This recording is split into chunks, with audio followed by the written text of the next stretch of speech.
Paper है जो कि एमडी कैट आप कह लें या ई कैट के लिए इस्तेमाल हुआ है। तो इसमें जो एमसीक्यूज़ हैं वो हम डिस्कस करने जा रहे हैं और इसमें हम जो है वो टोटल हमारे पास 60 एमसीक्यूज़ थे और पार्ट 3 जो है इसमें हम 30 एमसीक्यूज़ को डिस्कस करेंगे, कॉन्सेप्ट्स को डिस्कस करेंगे।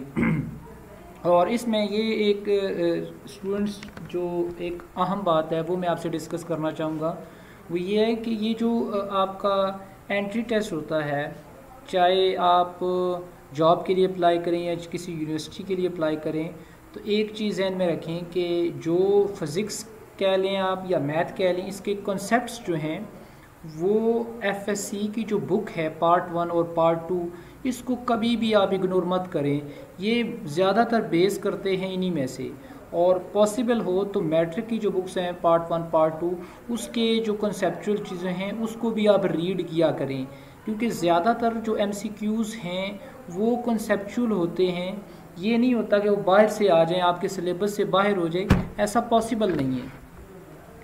चलें तो आज हम जो है वो स्टार्ट करेंगे 30 एमसीक्यूज़। तो फर्स्ट एमसीक्यूज़ की तरफ आते हैं। हमारा फर्स्ट एमसीक्यूज़ है which one is the highest power multiple. आपने प्रीफिक्सेस में पढ़ा हुआ है कि हमारे पास जैसे मेगा है, गीगा है, टेरा है, डेका है, तो इसकी कुछ वैल्यूज़ हैं। तो बड़ी वैल्यू हाईएस्ट पावर मल्टीपल्स कौन सी हैं?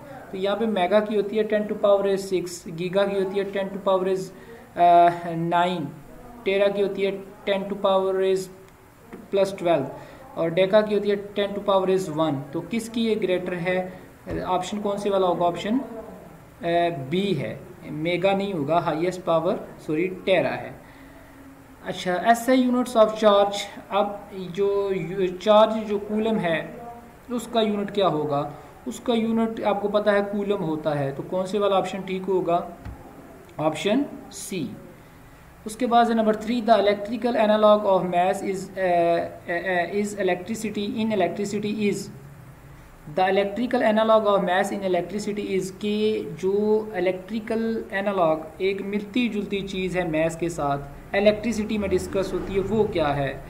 तो याद रखें हमारे पास एक है कूलम लॉ। उसको अगर देखें F = के Q1 Q2 over R square, ये आपने पढ़ा हुआ है, ये है कूलम लॉ। अब हम डिस्कस करते हैं न्यूटन का जो ग्रेविटेशन लॉ था, F = G m1 m2 over R square. तो देखिए Q1 की जगह क्या आ गया? m आ गया, यानी कि मैथ की जगह क्या है? चार्ज जो है वो कूलम में डिस्कस हो रहा है। तो हमारे पास ऑप्शन है ए कैपेसिटेंस, बी है इंडक्टेंस, सी है चार्ज, डी है रेजिस्टेंस। तो कौन से वाला ऑप्शन होगा? चार्ज, यानी कि मैथ से मिलती जुलती चीज़ क्या है? चार्ज है। कौन से वाला ऑप्शन ठीक है? Option C. उसके बाद है हमारे पास number 4, which one of the following relation is correct. हमारे पास 1 weber per metre square is equal to newton per metre per ampere, ये है एक। तो क्या ये इसके इक्वल है? अगर देखा जाए तो बुक में भी आप निकाल लें तो ये जो मैग्नेटिक फ्लक्स है ये उसका यूनिट है, तो ये दोनों इक्वल हैं, ऐसा ही है, करेक्ट है ये। आगे बी है 1 tesla is equal to 10 to power 4 gausses, हाँ इसके भी इक्वल है। नंबर सी पे आ जाएं, 1 weber per metre square is equal to 1 tesla, यानी कि ये सारा जो है 1 टेस्ला के इक्वल है, करेक्ट है। तो इसका मतलब ये हुआ कि जितनी भी वैल्यूज़ यहाँ पे गिवन है वो करेक्ट हैं। तो कौन से वाला ऑप्शन होगा? ऑप्शन डी होगा, ऑल ऑफ दीज। नंबर 5 है life time of electron in metastable state is about. अब इलेक्ट्रॉन्स आपको पता है कि जब एक्साइट होते हैं तो ग्राउंड स्टेट से एक्साइटेड स्टेट में जाते हैं, और एक्साइटेड से जब मेटास्टेबल स्टेट में आते हैं तो कितना टाइम स्टे करते हैं, उसका वो पूछ रहा है। तो इसमें अगर देखें तो हमारे पास जो इसमें है वो है, एक तो होता है 10 टू पावर -5 सेकंड, एक है 10 टू पावर -8 सेकंड। लेकिन 10 टू पावर -8 सेकंड में होता है जब एक्साइटेड स्टेट में वो स्टे करने का टाइम है। उसके बाद है नंबर बी 10 टू पावर -3, हाँ ये हमारे पास टाइम है जो मेटास्टेबल स्टेबल स्टेट में स्टे करने का टाइम है। तो कौन से वाला ऑप्शन ठीक होगा? Option B.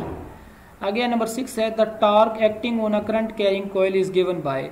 हमारे पास जो टार्क लगती है करंट कैरिंग कॉइल, जिसमें से करंट पास होती है ना, उस कॉइल में से टार्क कितना लगता है उसका फार्मूला क्या है। एक है टा, ये टा का sine NIAB cos alpha, T is NIAB sine alpha, T is equal to BIL sine alpha, T is equal to BIL cos alpha. तो एक मैं आपको हिंट दे देता हूँ जो आप जहन नशीन रख लें, इसको एक नाम बना लें बीना, BINA। इसको तरतीब आप चेंज भी कर दें कोई फ़र्क नहीं, बीना कॉज अल्फ़ा। तो अगर देखें ना BINA, इसको बी को पहले लिख लें आई फिर NA, बीना एक नाम है बीना, बीना कॉज अल्फ़ा। तो कौन से वाला ऑप्शन ठीक होगा, ऑप्शन ए। उसके बाद है number 7 the grid in the cathode ray oscilloscope. आपको पता है ग्रिड लगी होती है किस में, कैथोड रे ऑसिलोस्कोप में। उसका वो कह रहा है कि फिनोमेना क्या है, क्या काम करती है वो CRO में। तो पहला है control number of waves, number of waves जो होते हैं उसको कंट्रोल करती है ग्रिड। नंबर बी है control the brightness of spot formed. अब जो स्क्रीन के ऊपर ब्राइटनेस है आप कह लें स्पॉट की सूरत में, उसको कंट्रोल करता है। अब ये जो ब्राइटनेस होती है स्क्रीन की, स्पॉट कह लें आप, वो एक्चुअली बनती किससे है, वो बनती है बीम ऑफ इलेक्ट्रॉन से। एक चीज़ ये याद रख लें, तो ग्रिड से जो है वो तो निकलते ही हमारे पास बीम ऑफ इलेक्ट्रॉन्स हैं, जो कि ग्रिड का काम फिर क्या हुआ, इसका मतलब ये हुआ ग्रिड काम करती है control the brightness of spot formed. तो हमारे पास यहीं से ऑप्शन में यहीं से आप बना देता हूँ कौन से वाला ऑप्शन होगा, ऑप्शन बी। नंबर 8 है the horizontal range of projectile at a certain place is completely determined bye. आपको पता है कि हॉरिजॉन्टल रेंज ऑफ प्रोजेक्टाइल क्या होती है, कि जब भी किसी स्टोन को हम थ्रो करते हैं वर्टिकली अपवर्ड और फिर वो डाउनवर्ड आ जाता है, तो इस during the whole flight the stone will cover some distance horizontally. उसको हम कहेंगे जितना भी हॉरिजॉन्टली डिस्टेंस कवर किया है प्रोजेक्टाइल ने वो उसकी हॉरिजॉन्टल रेंज होगी, ये हमने पढ़ा है। अब ये कहता है कि इसको जो हॉरिजॉन्टल रेंज होगी प्रोजेक्टाइल की उसको हम डिफाइन कैसे करेंगे, वो एंगल ऑफ प्रोजेक्शन जो है, हाँ एंगल जो है एंगल ऑफ प्रोजेक्शन के किस एंगल के लिहाज से उसकी प्रोजेक्शन हुई है उससे पता चल जाएगा। नंबर बी है the initial velocity of projection, कि जो हमने इनिशियल वेलोसिटी शुरू में पावर दी थी उस पर डिपेंड करता है। The mass of the projectile, mass of projectile पे करता है, या बोथ ए एंड सी, ए और सी पे डिपेंड करता है। तो याद रखें कि हमारे पास द एंगल ऑफ प्रोजेक्शन जो है वो भी मैटर करता है और इनिशियल वेलोसिटी भी प्रोजेक्शन की करती है। आर इज इक्वल टू आपने पढ़ा हुआ है वी, फिर वो साइन थीटा, थीटा भी आता है, थीटा मतलब एंगल और उसकी वेलोसिटी, यानी कि ए और बी जो हैं वो दोनों होंगे। तो ए और बी, यानी कि इधर बी आना चाहिए, तो सॉरी सी मैंने लिख दिया, ए एंड बी ये दोनों करेक्ट हैं। तो कौन से वाला ऑप्शन ठीक है, ऑप्शन डी। उसके बाद है हमारे पास के जो 9 है वो है इफ़ वेलोसिटी इज़ डबल। अगर हम वेलोसिटी को डबल कर देते हैं, तो वेलोसिटी डबल से मुराद, ठीक है वेलोसिटी को हमने डबल कर दिया। अब कह रहा है momentum increases 4 time and kinetic energy increases 2 times. तो मोमेंटम 4 टाइम्स बढ़ जाएगा, काइनेटिक एनर्जी जो है वो 2 टाइम इंक्रीज होगी। तो इसको समझने के लिए पहले तो मोमेंटम और काइनेटिक एनर्जी की बात हुई, तो मोमेंटम होता है P is equal to mv। अगर v को हम डबल कर दें तो mv है ना, तो v को डबल करने से क्या हो जाएगा, 2v हो जाएगा, ऐसा ही है ना। तो 2 टाइम्स बढ़ गया मोमेंटम। और अगर हम देखें काइनेटिक एनर्जी होती है हाफ mv स्क्वायर। अब v को 2 टाइम करें तो स्क्वायर लें तो कितना बन जाता है 4, यानी कि 4 टाइम काइनेटिक एनर्जी बढ़ गई और मोमेंटम कितना टाइम बढ़ गया, 2 टाइम्स इंक्रीज़ हुआ। तो यहाँ पे अगर देखें हमारे पास मोमेंटम 2 टाइम इंक्रीज़ करे और काइनेटिक एनर्जी 4 टाइम इंक्रीज़ करे, तो कौन से वाला ऑप्शन ठीक होगा, ऑप्शन यहाँ पे आएगा ऑप्शन डी। तो ऑप्शन डी हमारे पास यहाँ पे कौन से वाला है, ये मैंने मार्क किया हुआ है, हाँ शरी हो गया। नंबर 10 पे आ जाएं, the consumption of energy by 60 watt bulb in 2 seconds. कह रहा है कि एनर्जी कंज्यूम हो रही है वो 60 बल्ब है 60 वाट का और 2 सेकेंड्स में कितनी एनर्जी अब ज़ाया होगी। अच्छा जी, 60 वाट का बल्ब है, 2 सेकंड में कितनी एनर्जी ज़ाया होगी। अब इसका फार्मूला आप देख लें, P इज़ इक्वल टू होता है जो एनर्जी कंज्यूम जिसे P से शो करते हैं, power consumed is equal to W/T। Clear हो गया। अब W/T है तो हमने W तो फाइंड करना था, तो T जो है वो P के साथ क्या हो गया, मल्टीप्लाई हो जाएगा PT। P हमारे पास यानी कि वाट कितना है 60 और टाइम कितना है 2 सेकंड, ये दोनों मल्टीप्लाई हो जाएंगे और हमारे पास जो वर्क डन है वो किसके इक्वल आ जाएगा, 120 के इक्वल आ जाएगा। तो यहाँ पे अगर हमने आंसर चेक करना है, इसकी कैलकुलेशन आपने करनी है, आपने कैलकुलेशन में हिंट दे रहा हूँ ना, आप उसकी कैलकुलेशन करके फिर मैच करें इसके साथ। तो कौन से वाला आ गया, ऑप्शन बी। 11 है हमारे पास, in transistors the base region is very thin of the order of, हमारे पास जो क्या होता है, इसको हम बोलते हैं ट्रांजिस्टर होता है, PNP कह लें या NPN कह लें, तो उसमें बेस होता है, बेस होता है उसका जो सेंट्रल होता है, सेंट्रल पार्ट बेस, वो कहता है वो हम बहुत बारीक रखते हैं, तो वो कितना बारीक रखते हैं ट्रांजिस्टर में, तो एक 10⁻⁻⁵, 10⁻⁻⁶ मिलीमीटर, 10⁻⁻�6 मीटर, 10⁻⁻�6 माइक्रोमीटर। तो यहाँ पे हमारे पास ऑप्शन बी करेक्ट होगा, 10⁻⁻�6 मीटर उसका जो है क्या है, वो उतना उसकी जो आप कह लें थिन है, इतनी यानी कि विड्थ है किसकी, बेस की। नंबर 12 है, the close loop gain of operational amplifier depends on, कि ऑपरेशनल एम्पलीफायर में क्लोज लूप गेन कितना होता है, हमारे पास ये उसका फार्मूला है G=-R2/R1। तो ये हमारे पास रेजिस्टर्स हैं, रेजिस्टेंस मतलब आ गई, तो यहाँ पे एक entrance structure of operational amplifier पे डिपेंड करता है, सी है voltage of power supplies, B है एक्सटर्नली कनेक्टेड रेजिस्टेंस, डी है इनपुट रेजिस्टेंस। तो यहाँ पे देखा जाए तो रजिस्टर लगे हुए हैं, तो रेजिस्टेंस होगी, टोटल रेजिस्टेंस होगी, तो ये क्या आ जाएगा, इनपुट रेजिस्टेंस आ जाएगा। तो कौन से वाला ऑप्शन ठीक है, ऑप्शन डी ठीक होगा इसमें। उसके बाद हाँ जो है वो हम चलते हैं 13 पर।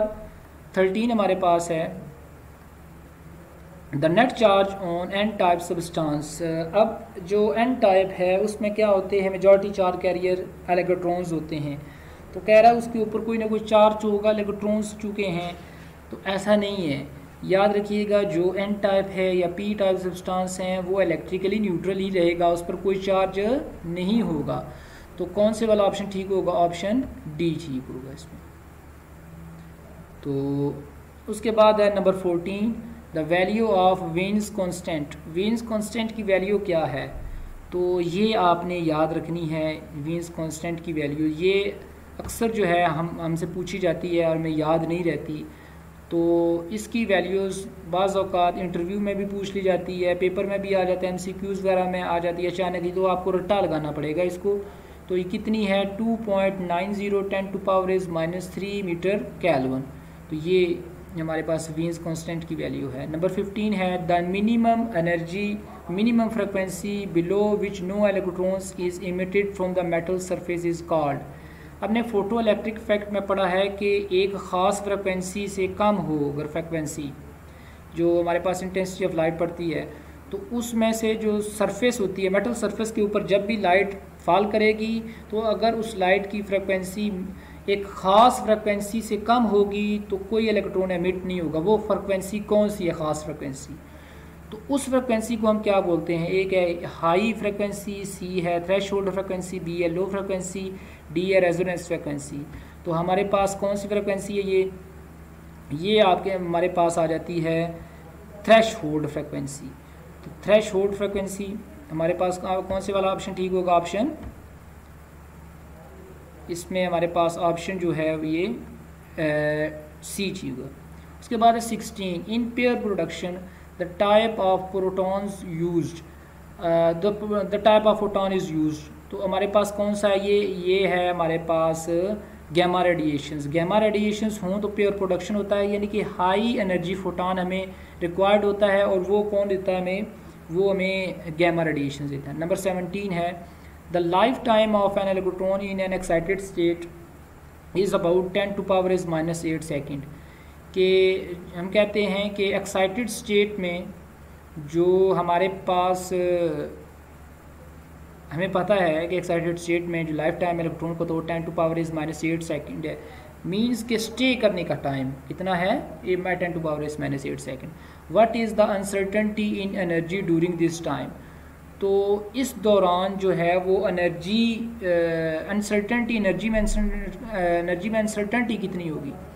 तो हमारे पास ये ऑप्शंस हैं। ऑप्शन से पहले आपने फार्मूला अपने जहन में रखना है, जो कि अनसर्टेनिटी का फार्मूला क्या है, ये है कि हमारे पास जो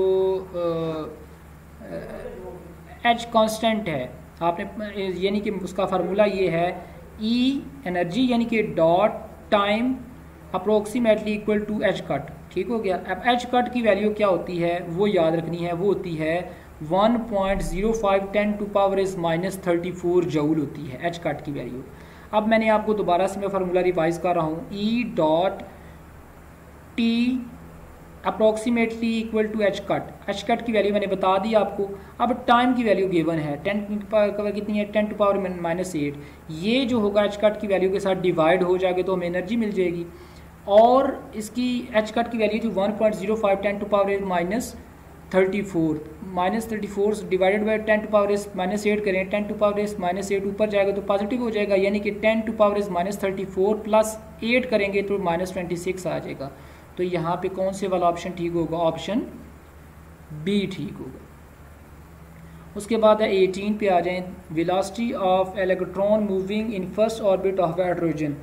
उसके लिए हमारे पास एक तो है कि ये कांस्टेंट है, ये भी याद रखिएगा आपने कि जो वेलोसिटी ऑफ इलेक्ट्रॉन है फर्स्ट ऑर्बिट हाइड्रोजन के फर्स्ट ऑर्बिट में वो कांस्टेंट है, लेकिन उसके लिए हमारे पास एक फार्मूला है, ये डिराइव करते हैं उसी V N is equal to 2π/k² N H.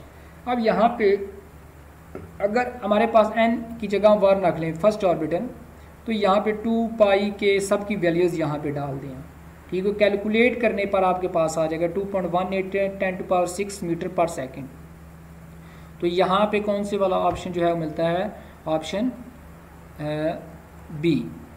उसके बाद है हमारे पास नंबर 18 में हमारे पास है laser is potential energy source for indicating which type of reaction. अब लेज़र जो है वो क्या है, पोटेंशियल एनर्जी सोर्स है, और इसमें क्या होता है, विच टाइप ऑफ रिएक्शन होता है, रेडियो एक्टिव नहीं, फिशन फ्यूजन नहीं, आयनाइजेशन हाँ आयनाइजेशन है। तो कौन से वाला ऑप्शन ठीक होगा, ऑप्शन सी। उसके बाद है in the half life of an element the equation for the number of decaying atom is given by, कि हाफ लाइफ में जो equation for the number of decaying atoms होते हैं वो किसके इक्वल है, तो delta N directly proportional to -n delta T. तो ये हमारे पास पहले ही करेक्ट है, हमें ज़्यादा आगे जाने की ज़रूरत नहीं है अगर पता चल जाता है तो ये हमारे पास ऑप्शन ए आ गया। आगे अगर decay constant lambda is given as, जो हमारे पास डिके कांस्टेंट है लैम्डा जिससे हम शो करते हैं वो किसके इक्वल है, -n delta N over delta T. तो ये हमारे पास पहले ही ठीक है, आगे जाने की ज़रूरत नहीं है, ऑप्शन ए। उसके बाद हम आते हैं 22 की तरफ। तो the SI unit of the absorb dose D, absorb dose को डी से शो करते हैं, इसका मतलब है radiation affect is grey, and 1 grey जो है वो किसके इक्वल है आपने यहाँ से बताना है। ए है kilo joule per mole, C है kilo joule per joule, B है जूल पर मोल, डी है जूल पर किलोग्राम। तो इसमें से कौन से वाला ऑप्शन ठीक होगा, अगर गौर से देखें तो ये आएगा आपके पास ऑप्शन डी होगा। ठीक हो गया जी। अगर 23 की तरफ आए, 23 में है the principle of homogeneity of dimensions determine. अब हमारे पास डायमेंशंस हम पढ़ते हैं, principle of homogeneity of dimensions क्या है, ये देखिए हमारे पास कोई इक्वेशन है, फॉर एग्जांपल हम बात कर लें थर्ड इक्वेशन ऑफ मोशन, वो क्या थी, V F square is equal to V I minus A T, V F is equal to V I minus A T है। ठीक है, अब देखना ये है कि दोनों साइडें एल एच एस और आर एच एस इक्वल हैं, तो वो हम जो है वो क्या करते हैं, principle of homogeneity of dimension इस्तेमाल करते हैं। तो यहाँ पे कौन से वाला ऑप्शन ठीक है, एक है ए है only variable in the equations, वो हम डील करते हैं। सी है करेक्टनेस ऑफ एन इक्वेशन, के इक्वेशन जो है वो करेक्ट है यानी कि दोनों साइड उसकी इक्वल हैं। बी है only constant in the equation, नहीं, constant and variable in the equation, नहीं। तो कौन से वाला ठीक होगा, option C. For a body to be in complete equilibrium, एक बॉडी जो है वो कम्प्लीट इक्विलिब्रियम में कब होगी, ए है लीनियर एक्सेलेरेशन इज 0, बी है angular acceleration is zero, C है linear acceleration is zero but angular acceleration is not zero, D है linear acceleration and angular acceleration both should be zero.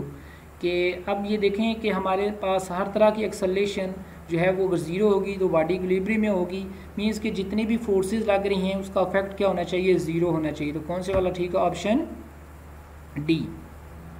उसके बाद आते हैं हम 25 की तरफ। If length of a spanner is L, अगर लेंथ स्पेनर की एल है and a force F is applied to on it to tighten a nut such that it passes through the pivot point, then torque is, हमें L जो है वो moment arm की सूरत में दिया गया है, ऐसे R कहते हैं, और फोर्स है R cross F is equal to torque होता है, R cross F is equal to R F sine theta होता है। तो R की जगह यहाँ पे L आ गया है, तो एफ एल कह लें या एल एफ कह लें, साथ साइन थीटा आ जाएगा। तो कौन से वाला ऑप्शन ठीक होगा, ऑप्शन सी। 26 है when a lift is accelerated upward the apparent weight of an object in it will be।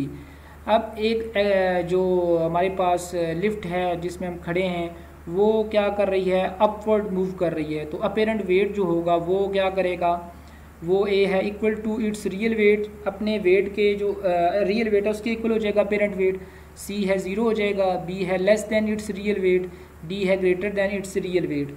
तो ये क्या होगा, greater than its real weight. कौन से वाला ठीक है, ऑप्शन डी। 27 है टाइम ऑफ प्रोजेक्टाइल्स फ्लाइट।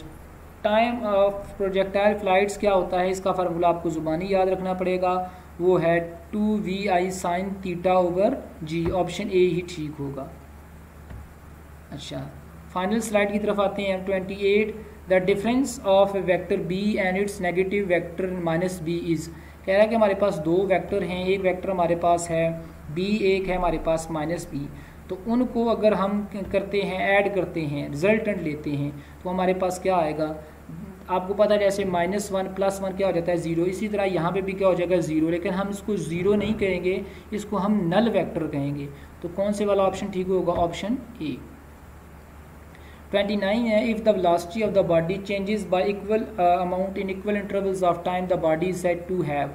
एक बॉडी है वो मूव कर रही है और उसकी वेलोसिटी जो है वो क्या है, equal amount in equal intervals of time, कि उसकी इक्वल अमाउंट चेंज हो रही है इक्वल अमाउंट के साथ, मतलब है इक्वल इंटरवल्स ऑफ टाइम के साथ हो रही है, यानी कि 5 मिनट में अगर उसने 5 किलोमीटर डिस्टेंस किया है तो अगले 5 किलोमीटर में फिर 10 किलो करेगी, यानी कि कितने हो गए, 10 मिनट में 20 किलोमीटर, फिर आपकी 30 मिनट में 30 किलोमीटर। तो ये आप देखिए कि इक्वल डिस्प्लेसमेंट हो रही है और इक्वल इंटरवल ऑफ टाइम में हो रही है। तो ऐसी वेलोसिटी को हम क्या कहेंगे, यूनिफॉर्म वेलोसिटी कहेंगे। तो कौन से वाला ऑप्शन ठीक होगा, ऑप्शन सी। उसके बाद हमारे पास number 30 in order to determine the maximum height of the projectile the equation of motion is used. हमने क्या किया है, height of the projectile move करते हैं तो उसके लिए हमने कौन सी वाली इक्वेशन इसमें लगाई है, ए है A S is equal to V F square minus V I square, 2s is equal to A V F square minus V I square, B है 2as is equal to V F square minus V I square. ये equation कौन सी है, third equation of motion है। D is equal to A S is equal to V F square minus V I square. तो इसमें से कौन से वाला ऑप्शन ठीक होगा, ऑप्शन बी, यानी कि थर्ड इक्वेशन ऑफ मोशन जो है वो अप्लाई हुई है। तो आज के स्टूडेंट्स यही क्वेश्चन थे, और हमारे चैनल को सब्सक्राइब करें ताकि आने वाली नई वीडियोस को आप देख सकें। और अब पार्ट 2 जो है 30 क्वेश्चन मज़ीद नेक्स्ट यानी कि अगली एपिसोड में करेंगे। Thank you very much.